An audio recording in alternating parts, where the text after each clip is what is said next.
Amores Perros, que fue un exitazo. Exitazo. Y esta con Leonardo DiCaprio, El Renacido. El Renacido. Yo la vi en Netflix. Muy buena. Que el Renacido ganó, donde DiCaprio ganó Oscar, ¿verdad? Muy cruda, muy cruda. Es súper cruda, pero muy, muy real, o sea, muy de ese tiempo, ¿verdad?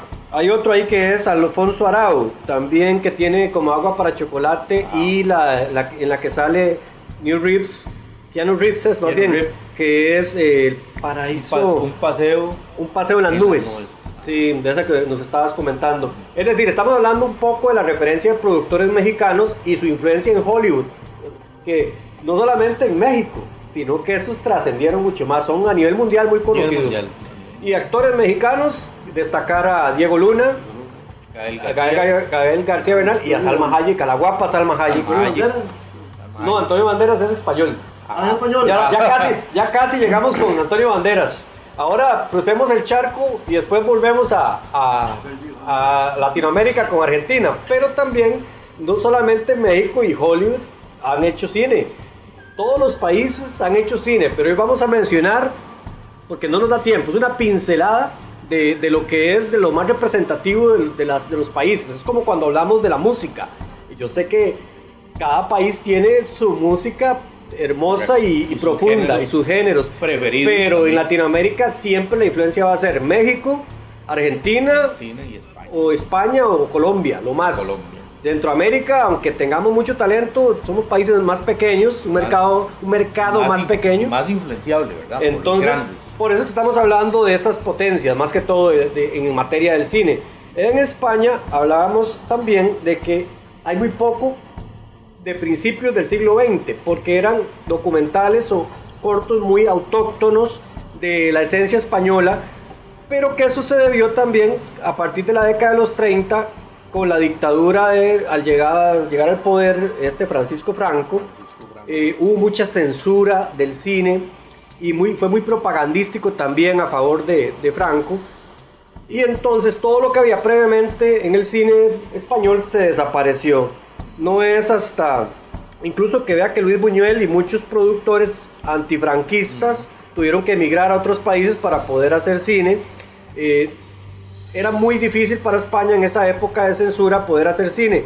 Y otro dato que vimos fue el de 1947, cuando empiezan a llegar las películas de Hollywood o de América, y empiezan a imponer con Franco el doblaje, que es lo que hemos visto siempre. El doblaje español. El doblaje español, que todas las películas, el españolete, cuando que no es el doblaje, no las reproducen con el español latinoamericano, con el castellano que se hace en México, por ejemplo. Que ahora se le llama doblaje en acento neutro. En acento neutro, pero el castellano propio de España, las películas es a raíz de este año, de 1947, con Franco, que producto era como una manera de fiscalizar lo que se expresaba, una materia fiscalizadora del cine obligado del cine extranjero. Entonces, por eso es que de España se podía mencionar muy poquito. Decía usted que ve de los 70 en adelante, y es por eso, porque con Franco había muy poco, la verdad. Y sí hay productores, uno de apellido Berlanga, que empiezan y también Bardem, que empieza a hacer comedia negra, terror, pero es gracias, dicen ellos, no yo, gracias a la muerte de Franco en el 75, sí. Que ya ellos pueden hacer cine, y empieza la movida madrileña y también el destape. Y el destape le dicen a las películas que más liberales, imagino que donde toman de sexo y de todo ahí, y donde tocan temas que ahora quieren hacerlos muy normales, como homosexuales, transvestistas, las famosas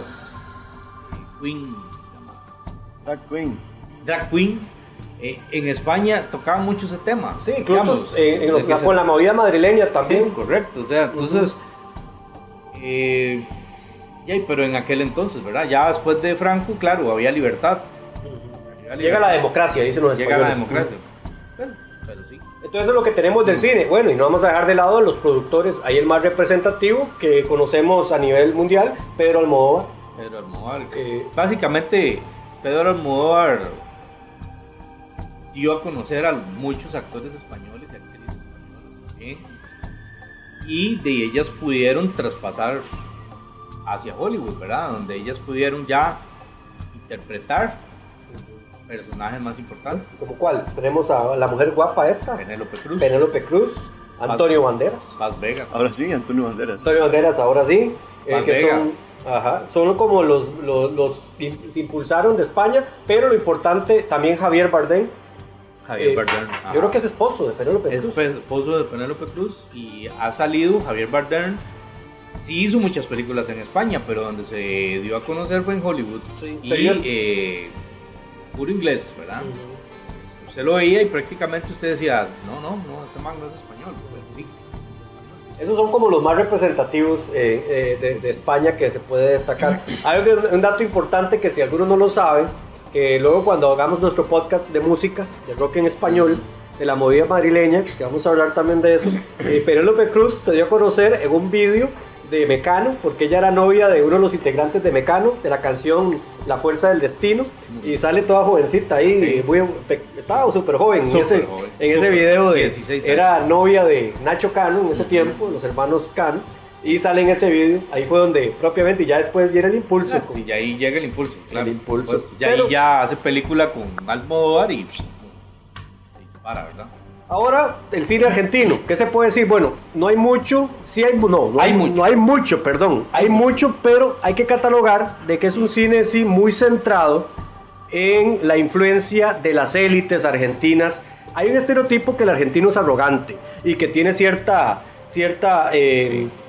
no sé, Es un estereotipo. un estereotipo que Es hay. un estereotipo. Un estereotipo que tiene la sociedad. Ajá. Que cataloga a Argentina como una cuna europea, prácticamente. ¿No es que Hitler murió ahí o vivió? No sé. No, bueno, esos son. No, pero no. Muchos nazis fueron acogidos ahí por Perón, pero bueno, ya esa es otra historia.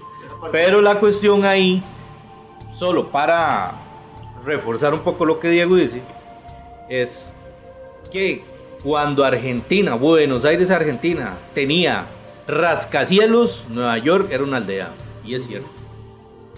Y eso es porque hubo mucha migración Europea. de europeas, italianos, españoles, franceses, que llegaron a Argentina desde principios del siglo XX y cimentaron las bases de lo que es Buenos Aires.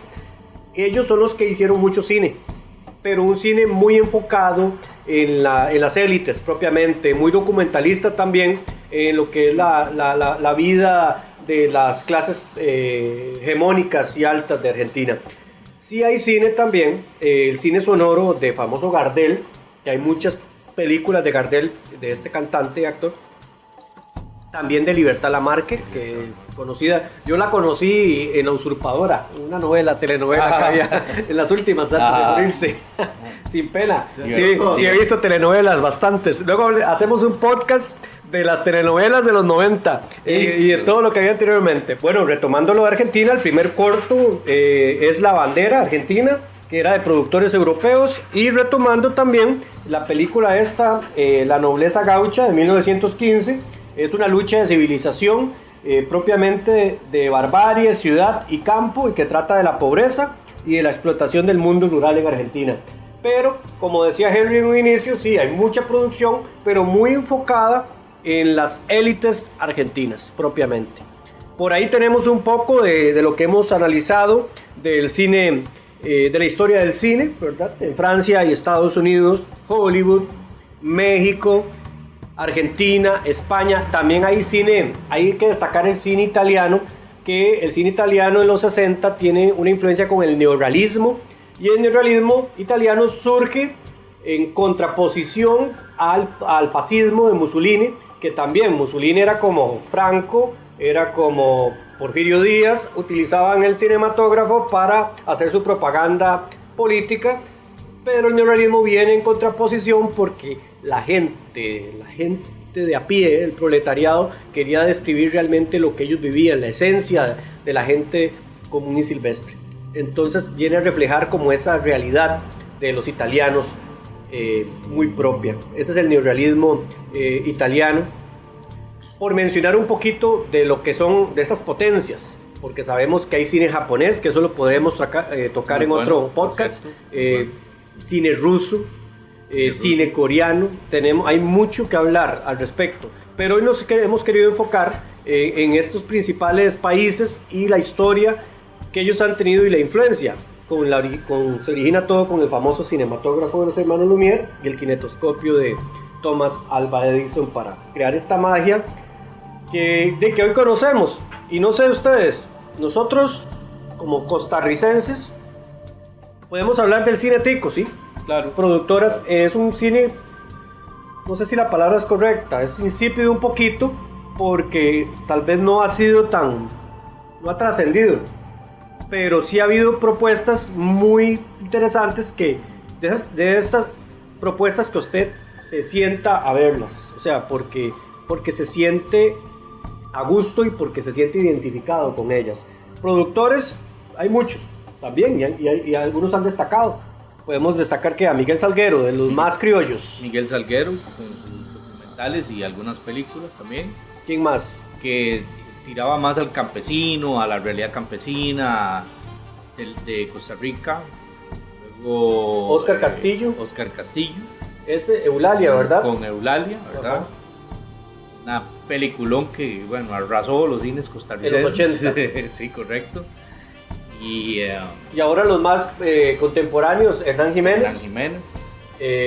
Esteban Ramírez. Hay películas más recientes. E incluso también ahora los de la media docena. Correcto. Michael Jordan, de Viaje Perdido. O sea, hay cine. Hay cine. Y hay cine y llena los cines. Lo que pasa es que a nosotros nos cuesta entender como costarricenses que somos un mercado de 5 millones de habitantes, somos pequeños, comparado a 140 millones que hay en México. Sí, claro. Y que solo en el DF son como 20 millones. Sí. Esa es la diferencia. Pero también Cuba ha hecho cine. Yo sé que Chile también, Uruguay. En Brasil hay historia de cine que podemos hablar en otro podcast. Pero dicen que el cine de Brasil fue más documental también, enfocado en las élites brasileñas. Entonces eso nos demuestra un poquito, una pincelada para nuestros oyentes que no sabían un poquito, no conocían la historia del séptimo arte, que es importante recordar, ¿verdad? ¿Por qué le llamamos séptimo arte? Dicen que ya hay más artes, pero el cine es el séptimo porque está la arquitectura, la pintura, la escultura, la música, la danza, la literatura, la poesía, el cine. Y ahora han salido otros artes, pero por eso se le llama el séptimo arte. Y también, a manera de conclusión, saber que lo que hemos visto en este análisis durante este rato que estamos acá, en Así está la vaina, que el cine es producto, como les dije anteriormente, de la influencia política y social de los pueblos que generan una identidad. Correcto. Siempre la tecnología la desarrolla una persona o varias, y el poder en ese momento trata de utilizarla para manipular a los demás, pero al final otros ayudan a que esa manipulación se degrade mucho y ya todos nos vemos beneficiados. Jorge. Bueno, esperamos que en este podcast pues hayan aprendido algo. Aunque yo hago de producción audiovisual, pero hay cosas que ni yo sabía. Y también, si tienen alguna curiosidad acerca de Costa Rica, pues nada más lo dejan en comentarios. Listo. Algo muy importante, vamos a cerrar este podcast con esta canción que están escuchando en este momento, una de Romanos, de el cantautor español Joaquín Sabina, del álbum El hombre del traje gris del año 1988, que habla precisamente del cine. Vamos a escucharla un poquito y con eso cerramos Pura Vida. Pura vida. Juegos de manos a la sombra de un cine de verano.